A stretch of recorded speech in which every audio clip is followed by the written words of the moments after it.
기도하겠습니다.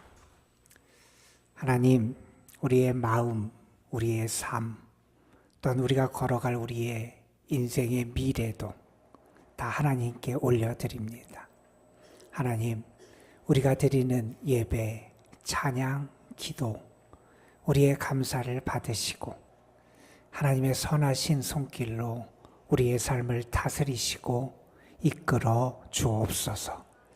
주를 예배하는 거룩한 자리에 우리를 불러주심에 감사를 드립니다. 예배하는 이 시간이 우리 모두에게 기쁨의 시간이 되게 하여 주시고 우리가 주께 힘을 얻는 시간이 되게 하여 주시고 하나님의 나를 가까이 하심을 경험하는 시간이 되게 하여 주시고 하나님의 선하심을 체험하는 은혜의 시간이 되게 하여 주옵소서. 명절 연휴를 맞이해서 출타 중인 성도들 많이 있습니다. 어디에 있든지 주님을 바라보고 의지하고 주님께 향할 수 있도록 그 몸, 마음, 영혼을 주께서 다스려 주옵시며 하나님의 은혜의 그늘 아래 거하는 삶이 될 수 있도록 인도하여 주옵소서. 이 시간 하나님의 말씀을 전하고 듣습니다. 부족한 것을 가리시고 하나님의 뜻만이 우리 가운데 드러나고 말씀을 통하여 하나님을 더 알아가는 저희들 되게 하시고 하나님의 말씀과 하나님의 능력으로 주의 거룩한 손에 빚어지는 저희들 되게 하옵소서. 이 명절에 특별히 연로하신 분들 또한 이런저런 어려운 가운데 있는 분들, 병약한 분들 하나님 외롭지 않게 하여 주시고 주의 사랑의 손길로 저들을 이끌어 주옵소서. 이 시간 주께서 우리 가운데 친히 임하시고 역사하심을 믿사옵고 우리 구주 예수 그리스도의 이름으로 기도드리옵나이다. 아멘. 출애굽기 2장 말씀에 보면 모세라는 한 인물이 이 땅에 태어나게 되고 그의 나이 40세까지 그의 인생의 첫 번째 시기까지의 이야기를 중심으로 우리에게 모세의 이야기를 전해주는 말씀을 만나게 됩니다. 그리고 모세의 인생의 두 번째 단계인 80세까지, 40세 이후에 80세까지의 인생을 보내게 되는 미디안 광야로 모세가 왜 가게 됐는지 그 계기, 그리고 미디안 생활의 시작에 대한 말씀을 우리에게 전해줍니다. 그리고 출애굽기 3장에 오면 갑자기 시간이 40년을 건너뛰고 모세의 인생 80세 때의 이야기를 우리에게 전하고 그때 그의 삶에서 나타났던 아주 놀라운 한 사건, 모세의 인생을 전환시키고 그의 삶의 결정적인 변화를 가져왔던 한 사건을 우리에게 소개해 줍니다. 우리는 이런 생각을 하며 살아요. 우리가 열심히 노력하며 잘 살고 또한 학생은 열심히 공부하고 그래서 좋은 학교에 가고 또한 좋은 실력을 갖추게 되면 그 다음에 우리의 인생이 행복하고 순탄하고 성공할 거다 이런 기대를 갖게 됩니다. 물론 이것이 맞는 이야기이지만 우리가 세상을 살아가면서 알게 되는 것은 우리의 인생이 꼭 이러한 공식대로만 이루어지는 것이 아니다 하는 것을 우리가 알게 됩니다. 우리 모세의 삶을 한번 보세요. 모세가 바로의 궁정에서 40세까지의 삶을 살게 됩니다. 그곳에서 그는 많은 훈련을 받았을 거예요. 그의 삶의 실력을 쌓았을 겁니다. 최고의 학문, 최고의 지식, 최고의 기술을 배우고 연마하는 삶을 살았을 겁니다. 그렇게 최고의 학문을 터득하고 최고의 지식을 갖게 되면 그 인생이 잘 풀려야 되는 게 우리의 일반적인 기대고 생각인데 인생이 꼭 그렇게만 되지 않는다 하는 것을 우리는 모세의 삶을 통해서도 알게 됩니다. 자기가 생각한 대로 자기가 기대한 대로, 자기가 마음 먹은 대로 그 인생이 풀리지 않게 됩니다. 아주 화려하게 그의 인생을 시작했는데 지금 그의 신세는 양치기의 신세가 되고 맙니다. 미디안 광야, 자기의 고향도 아니고 낯선 땅 나그네로서 그런 양치기 인생으로 그의 인생이 점점 저물어가는 그 시점에 놓여 있습니다. 세상적으로 보면 그는 무너진 인생의 자리에 있는 사람이고요. 세상적으로 보면 처음에 그의 모습과 대비해서 그는 실패한 사람이다, 이렇게 말할 수 있는 게 지금 모세의 처지라고 말할 수 있을 겁니다. 그렇게 무너지고 실패한 인생, 그 삶의 자리에 누군가가 찾아오십니다. 그리고 그를 만나시고 세상 사람들이 다 잊어버린 것 같은 그를 기억하시고 그를 찾아와 그의 이름을 불러주십니다. 이제 모세의 인생, 지금까지 살아봤던 그 광야의 40년의 인생과는 전혀 다른 새로운 인생이 시작되는 결정적인 사건을 오늘 출애굽기 3장은 우리에게 전해줍니다. 여러분, 우리가 신앙생활을 하는 신앙생활의 놀라움, 혹은 신앙생활의 축복, 혹은 우리 신앙생활의 위대함 가운데 하나는요, 우리가 주님 안에서 주님의 능력으로 결정적인 변화를 경험한다는 겁니다. 성경은 그것을 새로운 피조물이다, 이렇게 말하기도 하고, 주님 안에서 우리에게 주어지는 또 하나의 한 번의 새로운 기회라고 설명하기도 합니다. 이제 주님 안에서 우리의 인생의 방향이 달라지게 됩니다. 지금까지 살아왔던 지금까지의 시간, 삶과는 새로운 삶, 이제부터 달라지는 그러한 삶이 믿음 안에서 우리에게 주어진다는 겁니다. 여러분, 이사야 43장 우리가 잘 아는 말씀에서 하나님은 이런 말씀을 하시죠. 너희는 이전 일을 기억하지 말며 옛날 일을 생각하지 말라. 보라, 내가 새 일을 행하리니 이제 나타낼 것이라. 이전 일과 다른 이제 하나님이 새 일을 행하시는 새 역사의 시간을 이끌어 가시겠다는 겁니다. 바울은 고린도후서 5장에서 이것을 이렇게 표현합니다. 그런즉 누구든지 그리스도 안에 있으면 새로운 피조물이라. 이전 것은 지나갔으니 보라, 새 것이 되었도다. 이제 우리가 새 것이 된 이제부터의 새로운 시간이 우리에게 주어지게 되었음을 고백합니다. 하나님으로부터 주어지는, 하나님으로부터 비롯되는 새로운 시작, 새로운 시간, 새로운 역사가 우리의 삶에 펼쳐지게 된다는 겁니다. 여러분, 세상에서 우리의 삶이 우리의 말 그대로 절망이라고 말할 수밖에 없는 상황에 우리가 처할 때도 있습니다. 우리가 이제 가능성이 없어서 끝이다, 이렇게 말할 수밖에 없는 상황에 처할 때도 있습니다. 그러나 기억하십시오. 우리의 절망이 하나님의 절망이 결코 아닙니다. 우리의 끝이 하나님의 끝이 아니라는 겁니다. 우리에겐 끝일지 모르게 우리가 여겨질지라도 우리가 하나님 안에 있고 하나님이 우리 가운데 역사하시고 임하실 때 그 시간은 끝이 아니라 하나님 안에서 새로운 시작의 시간이 될 수 있음을 우리는 잊어서는 안 된다 하는 겁니다. 여러분, 오늘 본문에 등장하는 모세의 모습, 80세가 된 모세의 모습은 참 처량하고 쓸쓸하고 참 허무한 것 같은 모습이 모세의 모습임을 알게 됩니다. 그가 애굽에서 피난 이제 도피 생활을 시작할 때 그의 나이가 40세였습니다. 어느덧 40년이 흘러서 그의 나이 80이 됐습니다. 광야에서 40년의 세월을 보냈는데 그 40년 광야 시간은 그에게 나그네의 삶의 시간이었고 이방인의 삶의 시간이었습니다. 40년 동안 광야 생활, 미디안 광야 생활을 했는데 그의 손에 남은 것은 하나도 없습니다. 여러분, 오늘 말씀 3장 1절에 이렇게 말씀하지요.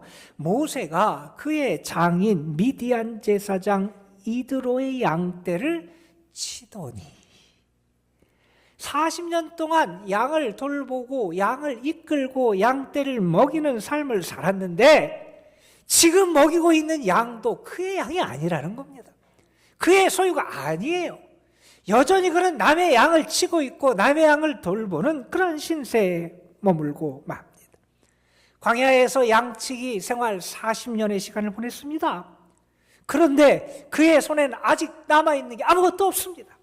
아무것도 없는 그의 인생, 어찌 보면 실패한 인생이고 무너진 인생이고 아무것도 없는 허무한 인생 같은 그의 삶에 결정적인 변화가 일어납니다. 여러분, 오늘 말씀 우리에게 너무나 유명한 모세가 하나님을 만나고 하나님의 부르심을 받는 모세의 소명의 기사의 말씀입니다. 모세가 하나님을 만나는 장면, 모세가 하나님을 만난 자리, 우리가 너무나 잘 아는 그러한 내용입니다. 우리는 흔히 하나님은 위대하신 분이고 하나님은 능력이 많으신 분이고 하나님은 대단한 하나님이시기에 하나님이 우리에게 다가오실 때 하나님이 우리가 생각하기에는 참 놀라운 방식, 초자연적인 방식, 초자연적인 현상, 초자연적인 모습으로 우리에게 임하실 것이라고 생각하고 기대하곤 합니다.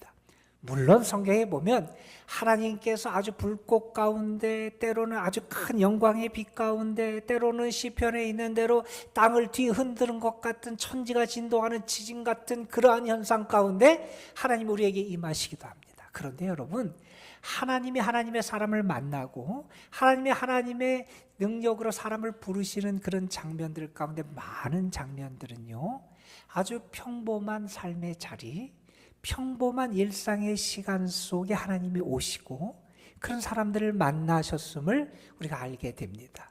오늘의 장면도 그러한 내용을 우리에게 보여주는 그런 말씀이지요. 오늘 말씀에 보면 3장 1절에 모세가 하나님의 산 호렙에 이르게 되는 장면을 나오게 돼요. 자, 그날 모세는 양떼를 몰고 있습니다. 그날은 모세에게 있어서 특별히 다른 날이 아니었습니다. 지금까지 40년 동안 모세가 살아왔던 그 날과 거의 똑같은 날이었어요. 지금까지 살아왔던 대로 오늘도 양떼를 돌보고 양떼를 이끄는 그 삶, 또 하나의 또 다른 하루를, 동일한 비슷한 날을 살아가는 게 모세의 삶의 시간이었어요. 전혀 색다를 것이 없는 어제와 같은 그런 오늘, 그런 날을 지금 보내고 있습니다. 그런데 여러분, 그때 그곳에서 하나님의 사자, 하나님의 영광을 그가 경험하게 되는데, 떨기나무 가운데서 불꽃 안에서 여호와의 사자가 나타나게 됩니다. 그러면서 모세를 부르십니다. 모세야, 모세야, 모세를 부르십니다. 자, 모세를 부르시는 하나님, 떨기나무 불꽃 가운데 임하셨다 그랬는데, 여러분, 이 떨기나무는 특별한 나무가 아니었음을 우리는 알아요. 광야에, 사막 그런 광야에 아주 많은 흔한 나무들이고요, 불에 아주 잘 붙는 나무고요, 아주 비싸고 고급지고 아주 대단한 그런 나무가 아니라 아주 흔하고 아주 초라하고 값싼 그러한 나무였다는 겁니다. 여러분, 그런데 그 나무, 아주 초라해 보이고 아주 흔해 보이는 그것을 도구 삼아서 하나님이 모세를 찾아오신 겁니다. 여러분, 하나님의 역사하심의 모습이 이렇게 나타날 때가 참 많아요. 여러분, 예수님이 이 땅에 오셨을 때도 그랬습니다. 예수님은 어디에 임하십니까? 구유, 먹이통에 오셨어요. 대단한 장소, 아주 화려하고 영광스럽고 존귀하고 찬란한 그런 곳에 예수님이 오신 게 아니라 구유, 먹이통, 아주 하찮고 초라하고 흔하고 별 볼 일 없는 것 같은 그 자리에 예수님이 놓이셨음을 우리는 알게 됩니다. 여러분, 우리의 삶, 우리가 일상의 삶을 살아가요. 또 우리가 살아가는 일상의 시간들, 또 우리가 살아가는 일상의 삶의 자리들, 그냥 특별하지 않은 평범한 자리, 평범한 시간을 우리가 살아갈 수 있습니다. 그런데 여러분, 우리가 간과해서는 안 되는 게 그 자리, 그 시간에 하나님이 찾아오시고 하나님이 임하시는 역사가 나타날 수 있다는 거예요. 믿음의 사람은요, 우리의 평범하고 흔하고 우리에게 크게 다르지 않은 것 같은 일상의 시간과 장소에서 하나님의 숨결을 느끼고 하나님의 임재를 경험하고 때로는 하나님의 말씀을 들을 수 있어야 된다는 겁니다. 우리의 평범함 속에 찾아오시는 하나님을 느낄 수 있는 영적인 감각이 우리에게 살아 있어야 한다 하는 겁니다. 여러분, 그럴 때 우리의 평범한 일상 속에서 비범한 하나님의 역사와 숨결을 우리가 경험하게 된다 하는 사실입니다. 여러분, 이제 우리가 설 명절을 보내게 됩니다. 매년 맞이하는 명절입니다. 또 우리가 우리의 친족들을 만나, 우리 가정에서 만나든 어딜 찾아가서 만나든 거의 비슷한 자리들 매마다 만나고 뵀던 자리에서 아마 사람들을 만날 겁니다. 저는 소망하기를 금년 명절에는요, 여러분이 보내는 일상과 크게 다르지 않은 거의 같은 명절이고 그 시간이고 그러한 자리이지만 그곳에 함께 하시는 하나님을 경험하고 느끼는 은혜가 여러분에게 있었으면 좋겠어요. 우리가 예배당에서, 교회에서, 특별한 어떤 장소에서 그곳에서 하나님을 경험하고 하나님을 체험하는 것도 중요하지만 우리가 살아가는 일상의 삶의 자리, 내가 사소하게 여기고 내가 그것을 소홀하게 여기는 그러한 삶의 자리, 그런 시간 속에 하나님이 임하실 수 있고 하나님의 은혜가 우리 가운데 있을 수 있음을 우리가 경험할 수 있어야 한다는 겁니다. 여러분, 오늘 말씀해 보면 하나님이 모세를 부르신 다음에 우리가 잘 아는 모세에게 요청하시는 하나님의 명령이 등장합니다. 모세가 하나님 계신 곳에 가까이 가려고 그럴 때 하나님께서는 그에게 내가 선 곳은 거룩한 땅이니 네 발에서 신을 벗어라, 이렇게 말씀하십니다. 왜 하나님께서 모세에게 신을 벗으라고 그러셨을까? 말 그대로 그곳은 하나님이 계신 거룩한 장소이기 때문이라는 겁니다. 여러분, 예전에도 그랬어요. 우리가 신발을 신고 성스러운 장소에 들어가는 것을 예전 사람들도 불교하다고 여겼습니다. 여러분, 지금 모세는 호렙산에 올라갔어요. 호렙산에 모세가 처음 간 게 아닐 거예요. 지금 광야 생활을 하면서 그곳에서 호렙산을 수도 없이 올라갔었을 겁니다.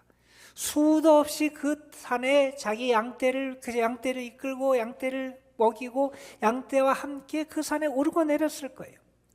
그런데 그날 그곳이 거룩한 땅, 거룩한 곳이라고 하나님 말씀해요.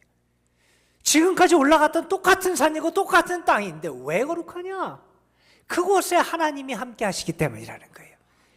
하나님을 만나는 자리이기 때문에 거룩한 자리고요, 하나님을 예배하는 자리이기 때문에 거룩한 자리고요, 하나님의 말씀을 듣는 자리이기 때문에 거룩한 자리고요, 하나님을 향해서 내가 나아가고 하나님의 사명, 부르심의 사명을 받기 때문에 그 자리가 거룩한 자리가 된다는 겁니다. 여러분, 여러분의 일상의 삶의 자리고 일상의 시간이지만 저는 그곳에서 여러분이 하나님을 만나고 하나님 안에 여러분 자신을 세움으로 말미암아 여러분이 살아가는 그 자리가 하나님의 함께 하시는 거룩한 땅, 하나님의 임재가 있는 거룩한 땅, 하나님의 역사를 우리가 경험하는 거룩한 땅이 되시기를 주님의 이름으로 축원합니다, 여러분. 자, 이렇게 모세에게 하나님께서 이제 사명을 주시기 위해서 모세를 부르시는데 새로운 사명을 주고 그를 보내시려면 아니 지금까지 모세가 신고 있던 신발보단 더 좋은 신발을 신겨서 보내고 더 튼튼한 신발을 신겨 보내고 더 좋고 강한 신발을 신겨서 보내도 시원치 않을 텐데 하나님은 모세에게 그의 신을 벗으라 그러십니다. 여러분, 이 신이 모세에게 어떤 의미였을까 하는 것을 우리가 좀 생각해 볼 필요가 있을 것 같습니다. 여러분, 요새도 가끔 그런 분들이 있어요. 뭐 산책을 하거나 이렇게 등산하는데 보면 맨발로 다닐 수 있는 지역을 만들어 놓고 뭐 거기에 맨발로 걸을 수 있게 뭐 모래나 돌들을 깔아 놓는 데도 있고, 그러고 어떤 분들은 맨발로 걷는 게 좋다고 산책할 때 일부러 맨발로 걷는 분들도 가끔 있다 그래요.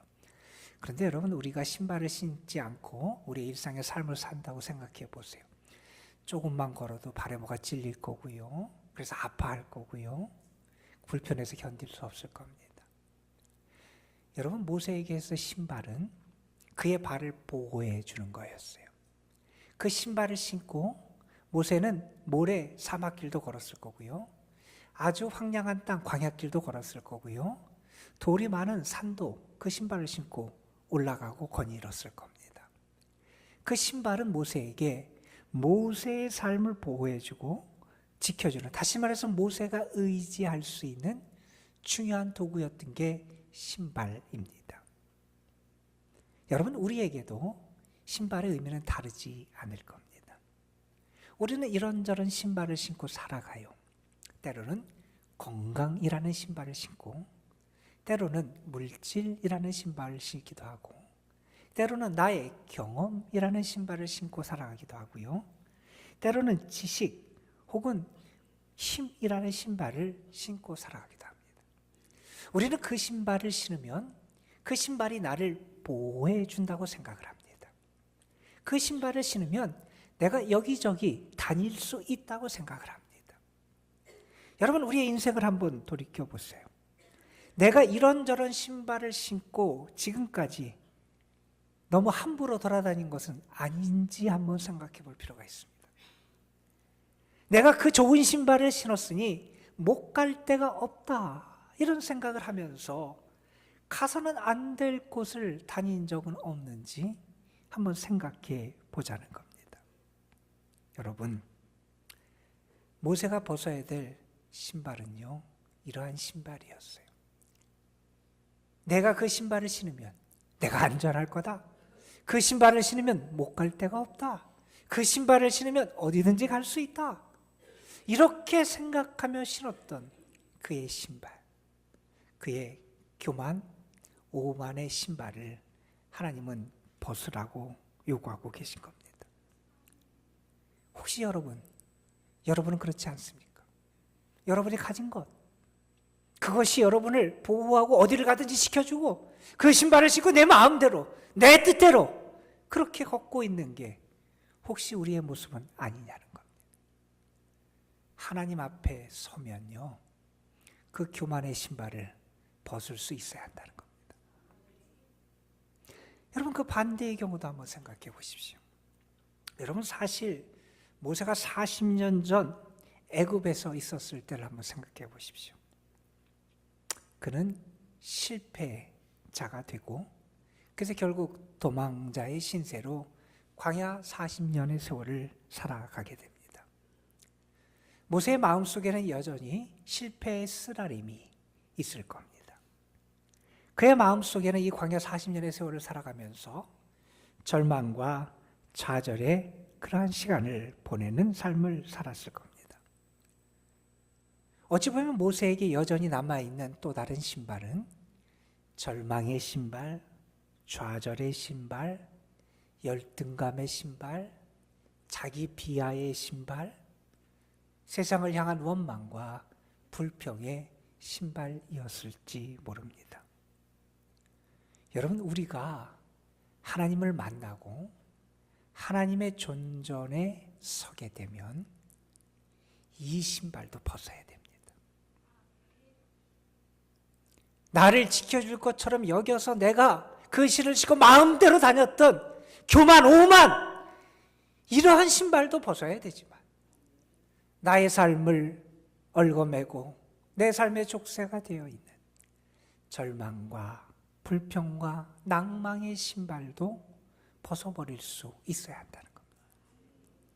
여러분, 저는 여러분이 하나님을 만날 수 있었으면 좋겠습니다. 정말 하나님의 음성을 들을 수 있었으면 좋겠습니다.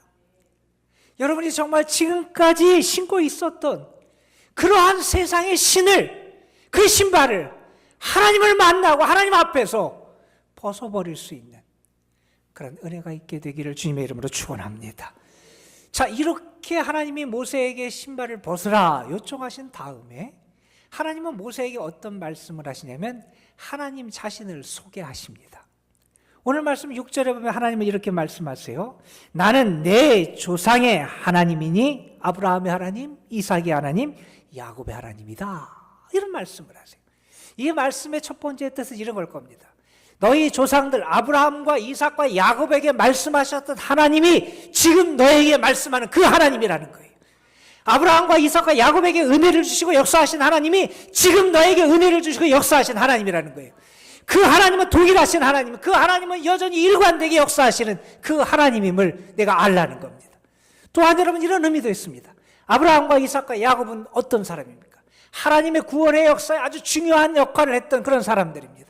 이제 모세는 어떤 사람이냐? 애굽 바로의 공주의 양아들이었던 모세, 혹은 미디안 제사장의 사위 모세, 그런 사람이 아니라 그 모세는 이제 아브라함, 이삭, 야곱, 하나님의 구원의 역사 가운데 들어가는 사람이 되고 그 하나님의 구원의 역사 구속사의 중심이 되는 사람으로 하나님이 그를 만나고 부르신다는 그런 하나님의 말씀이기도 합니다.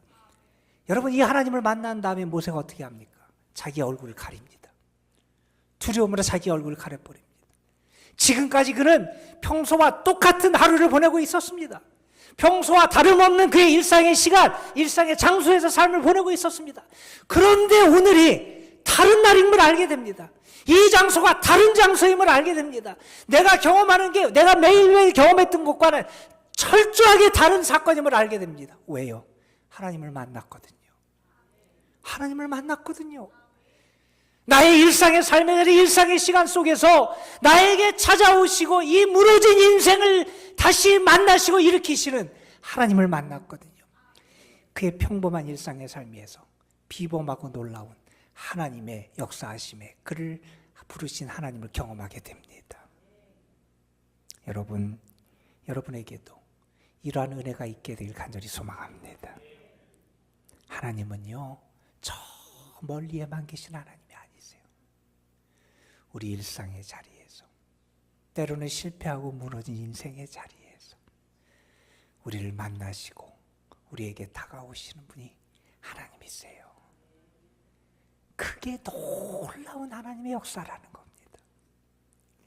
자, 이렇게 하나님이 신을 벗었을 때, 다시 말해서 맨발로 서 있는 모세에게 사명을 주세요. 맨발로 서 있는 모세에게 하나님의 계획과 하나님의 뜻을 알려주세요. 하나님의 모세를 통해서 어떤 일을 하실지 하나님의 계획을 그 모세에게 알려주십니다. 오늘 말씀 7절에 보면 이렇게 말씀하죠. 내가 애굽에 있는 내 백성의 고통을 분명히 보고 그들이 그들의 감독자로 말미암아 부르짖음을 듣고 그 근심을 알았다. 이런 말씀을 합니다.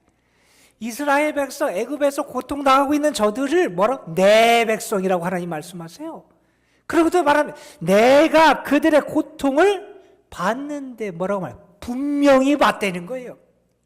하나님이 그들을 하나님의 백성이라고 부르죠. 그들의 고통과 아픔을 분명히 보고 들으신 하나님이시라는 거예요. 그러면서 이렇게 말씀합니다.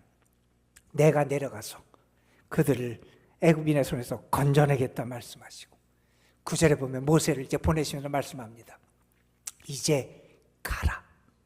10절에서 말씀합니다. 이제 내가 너를 바로에게 보내요. 너에게 내 백성 이스라엘 자손 애굽에서 인도하여 내게 하리라. 여러분, 지금까지 모세는 광야에서 양을 치는 양떼를 돌보는 양치기 목자였습니다. 이제부터 모세는 하나님의 백성을 이끄는 목자가 됩니다. 지금까지 모세는 땅에 붙잡혀서 땅에 속한 삶을 살아가는 사람이었습니다. 그런데 이제부터 모세는 하늘에 붙잡혀서 하늘의 은혜로 하늘의 이끄심을 받는 하늘의 사람으로 살아가게 됩니다. 그의 인생에 결정적인 변화, 전환의 역사가 나타나게 됩니다. 지금까지와는 다른 이제부터 시작되는 새로운 역사가 그의 삶에 시작되게 됩니다. 우리는 여기서 확인할 수 있습니다. 지나보면 모세의 광야 40년의 세월, 모세 입장에서는 너무나 힘든 시간이었을 겁니다. 너무나 외로운 시간이었을 겁니다. 너무나 고통스럽고 아픈 시간이었을 수 있습니다. 그러나 우리가 알게 됩니다. 그 광야 생활에도 하나님의 섭리가 있었다는 겁니다. 모세가 광야에서 양떼를 돌보고 그냥 우연히 돌본 게 아니라는 겁니다. 이제 모세는 하나님의 백성이라고 하는 양무리를 이끌 하나님의 목자로 살아가야 했다는 겁니다. 그 광야 40년의 세월, 모세에게서 힘든 시간이었습니다. 너무나 허무한 나그네의 시간, 그 삶이라고 말할지도 모릅니다. 그러나 그 시간은 모세를 이스라엘 백성의 좋은 지도자로 세워가시는 하나님의 훈련의 시간이었고 하나님의 교육과 수업의 시간이었음을 알게 됩니다. 여기서 우리가 알아야 되는 게 있습니다. 모세에게만 그렇던 게 아니라 우리에게도 그렇다는 거예요. 내가 있는 곳, 내가 어떤 곳에 처해 있든지, 내가 있는 것이 어디든지 그곳에 나를 세우신 하나님의 뜻을 발견할 수 있어야 된다는 겁니다. 우리에게 무의미한 시간, 무의미한 장소가 없다는 겁니다. 모세에게 광야 40년 그 장소, 너무나 힘든 장소고 너무나 길고 힘든 시간일지 모르지만 그 시간이 결코 무의미한 시간과 무의미한 장소가 아니었다는 겁니다. 우리에게도 동일합니다, 여러분. 우리가 어느 곳에 있든지 우리 자신을 그곳에 세우신 하나님의 뜻을 이해하도록 노력할 수 있어야 한다는 겁니다. 그 시간은요, 무의미하고 무가치한 시간과 장소가 아니라요, 하나님이 나를 다듬으시고 하나님의 사람으로 세워가시는 하나님의 훈련과 수업의 장소고 시간일 수 있다 하는 사실입니다. 자, 이렇게 하나님이 모세를 부르셔서 사명을 주셨을 때 모세가 이렇게 하나님 앞에 반응을 합니다. 11절에 이렇게 말합니다. 내가 누구이기에 바로에게 가며 이스라엘 자손을 애굽에서 인도하여 내리까. 여러분 40년 전을 한번 생각해 보세요. 모세가 40세 때 애굽에 있을 때를 생각해 보세요. 그때 모세는 자기가 힘 있는 사람인 줄 알았습니다. 자기가 가진 힘으로 이스라엘 백성을 도울 수 있고 구원할 수 있다고 생각했습니다. 그런데 그것은 착각이었습니다. 그는 살인을 저질렀고 철저하게 실패자가 돼서 도피자 생활을 하게 됩니다. 그런데 이 광야 40년의 세월을 보내면서 또 이 하나님을 만나면서 모세는 알게 됩니다. 아, 나는 힘 있는 사람이 아니라 나는 아무것도 아니구나. 나는 정말 아무것도 아니구나. 여러분, 사람이 덜 익으면요, 사람이 덜 성숙될 때 하는 말이 있어요. 내가 누군데, 이 말을 합니다. 내가 누군데, 나는 뭐 누구다, 나는 아무개다, 나는 어떤 사람이다. 사람이 덜 연글면 이런 말을 자꾸 하게 됩니다. 그런데요, 사람이 있게 되면, 성숙해지면 이런 말을 합니다. 내가 누군데. 이 말은 나는 아무것도 아니라는 말입니다. 여러분, 모세가 지금 하나님 앞에서 말합니다. 내가 누군데, 나는 아무것도 아닌데 내가 어떻게 그 일을 합니까? 내가 누군데 그 일을 할 수 있습니까? 자, 이렇게 말하는 모세에게 하나님은 동문서답 같은 말씀을 하십니다. 여러분, 내가 누군데 이렇게 모세가 물었으니 그거에 합당한 대답을 일 겁니다. 너는 아무개다. 너는 어떤 사람이다. 너는 힘 있는 사람이다. 너는 똑똑한 사람이다. 너는 어떤 능력을 가진 사람이다. 아마 이런 얘기를 해주는 게 내가 누군데 라고 묻는 모세에게 합당한 답변이 될 겁니다. 그런데 하나님은 뭐라고 말씀하시냐면 엉뚱하게 이런 말씀을 하십니다. 12절에 말씀하십니다. 내가 반드시 너와 함께 있으리라. 여러분, 잘 생각해 봐야 됩니다. 우리 자신이 누구인 줄 아는 거, 나의 신앙의 정체성을 분명히 붙잡는 것도 중요해요. 그게 우리에게 큰 능력으로 나타날 때도 있어요. 그런데 우리가 거기서 잊지 말아야 될 건요, 그것보다 더 우선하고 중요한 게 있다는 거예요. 나의 존재, 내가 누군데라는 것을 알기 전에 그것보다 더 앞서고 중요한 것은 하나님의 함께 하심을 확인하는 겁니다. 여러분, 내가 능력이 있어서 사는 게 아니에요. 내가 암흑이기 때문에 살아가는 게 아니에요. 내가 힘이 있는 사람이기 때문에 내가 사명의 길을 걸어가는 게 아니에요. 내가 살아갈 수 있고 내가 사명을 감당할 수 있는 것은 내 존재를 확인하기 때문이 아니라 하나님이 우리와 함께 하심을 내가 알고 믿기 때문에 가능하다는 겁니다. 여러분, 우리의 인생이 그렇습니다. 내가 대단해서 살아갑니까? 내가 어떤 사람이라 살아갑니까? 아니에요. 하나님이 우리와 함께 하심을 믿으면 사명의 길을 걸어갈 수 있습니다. 하나님이 우리와 함께 하심을 내가 확인하면 때로는 고난의 길일지라도 그 믿음의 길을 끝까지 걸어갈 수 있게 된다는 겁니다. 여러분, 하나님은 모세의 신발을 벗기셔서 모세가 아무 데도 못 가고 꼼짝 못하게 모세의 신발을 벗기신 게 아니었다는 거예요. 지금까지 세상의 신을 벗게 하시고 그가 신어야 될 새 신발은 하나님의 함께 하심을 믿고 확인하고 하나님과 함께 걸어가는 그 신을 신게 하시기를 원하셨다 하는 겁니다. 아주 유명한 그런 글입니다. 여러분도 많이 들어보신 얘기일 거예요. 한 소년이 있었어요. 그런데 그 소년은 유독 잘 넘어졌던 소년이었답니다. 길을 가다가 돌부리에 걸려서 넘어지는 일이 빈번했고, 그러다 보니 그 소년의 무릎팍은 늘 상처로 가득했습니다. 그 소년은 생각합니다. 빨리 어른이 되고 싶다. 어른이 되면 덜 넘어지지 않을 거라고 기대했기 때문일 겁니다.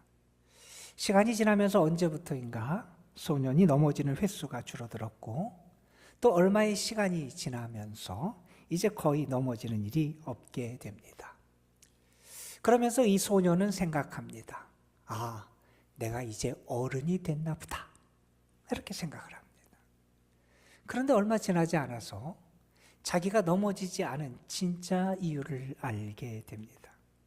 그것은 자기가 다니는 길에 그 아버지가 미리 돌부리를 그동안 치워 오셨다는 거였습니다.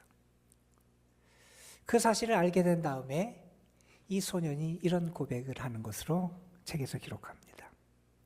저는 혼자 힘으로 자란 줄 알았는데 제 뒤에는 항상 저를 바라보시는 아버지가 계셨습니다. 하나님은 40년 잊혀진 사람, 버림받은 존재로 살아가던 모세를 찾아가셨습니다. 그를 부르시고 사명을 주시고 함께 하심을 확인해 주셨습니다. 그리고 말씀하십니다. 이제 가라. 내가 너와 반드시 함께한다. 여러분, 그 하나님은 모세의 인생을 변화시켜 주셨습니다. 그의 인생의 방향이 달라졌습니다. 그의 인생에 이제부터 시작되는 새 시간이 열리게 인도해 주셨습니다. 모세만이 아닙니다. 하나님 우리에게도 찾아오셔서 우리의 삶에도 이제부터 열리는 이제의 새로운 시간을 열어주십니다. 여러분, 그동안 신고 있었던 교만의 신발, 위선의 신발, 불순종의 신발, 욕망의 신발을 벗어버리시길 바랍니다. 여러분의 삶을 붙잡고 있었던 족쇄와 같은 절망의 신발, 두려움의 신발, 외로움의 신발, 불평과 원망의 신발을 벗어버리기를 바랍니다. 맨발로 하나님 앞에 서십시오. 하나님 여러분에게 확인시켜 주실 겁니다. 내가 반드시 너와 함께 한다 말씀하십니다. 이제 그 하나님과 함께 시작하십시오. 이제 그 하나님과 함께 걸어가십시오. 이제 여러분의 삶 속에 하나님과 함께 살아가는 믿음의 역사를 이루어가게 되시기를 주님의 이름으로 축복합니다. 여러분, 명절을 맞이합니다. 우리가 만나는 사람들 많을 겁니다. 우리 친족들에게 여러분 같이 보여줄 수 있었으면 좋겠습니다. 나는 주님 안에서 주와 함께 이제 이 새로운 시간을 살아가는 사람임이 그 열매와 향기와 능력을 보여줄 수 있는 여러분 되시기를 주님의 이름으로 축복합니다. 우리 찬양 한 곡 잠깐 하지요. 주 은혜의 힘을. 우리 잘 아는 찬양일 텐데 우리 같이 찬양하고 잠시 기도하는 시간 갖겠습니다.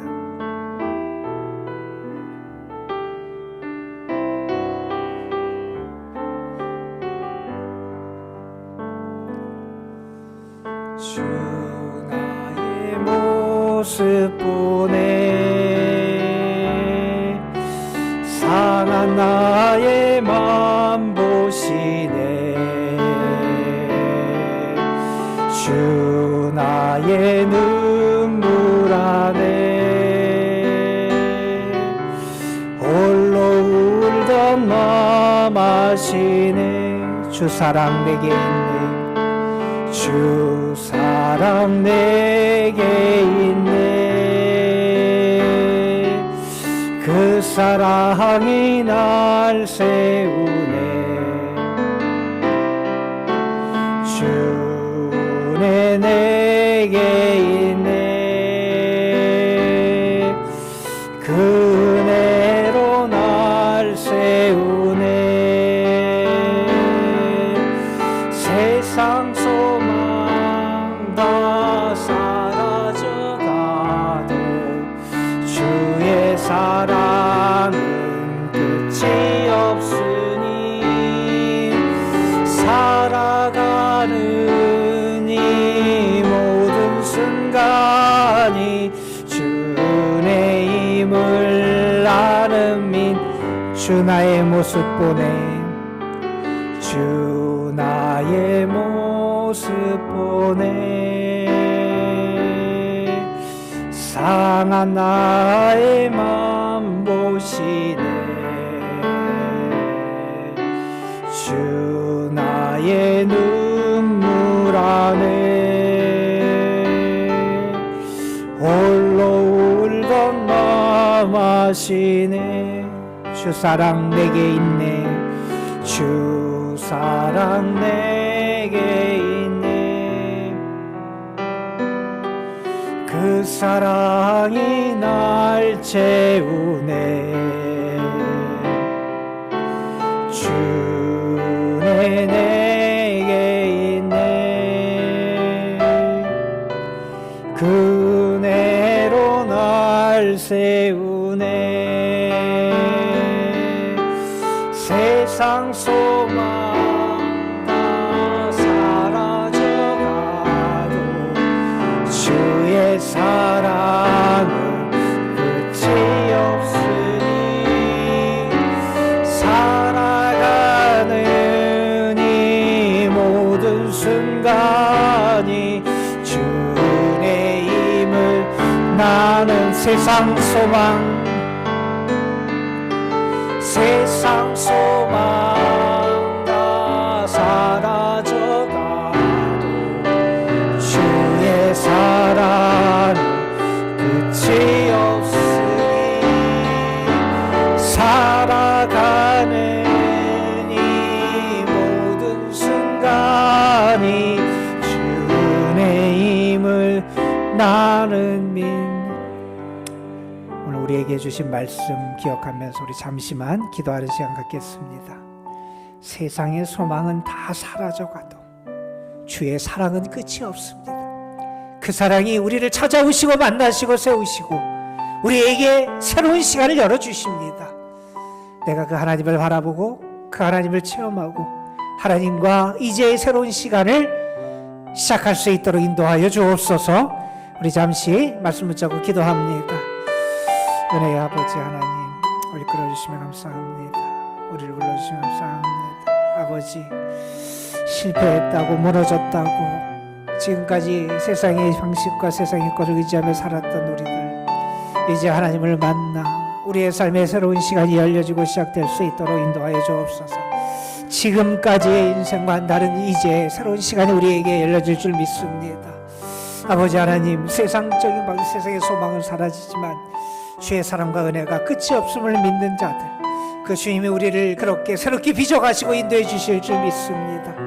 그 은혜 하나님을 온전히 만나게 하여 주옵소서. 아버지 하나님 인도하여 주옵소서. 하나님, 우리의 삶에도 모세가 경험했던 하나님 체험을 통해서 이제 새로운 시간이 열려지게 하여 주옵소서. 우리 구주 예수 그리스도의 이름으로 기도드리옵나이다. 아멘.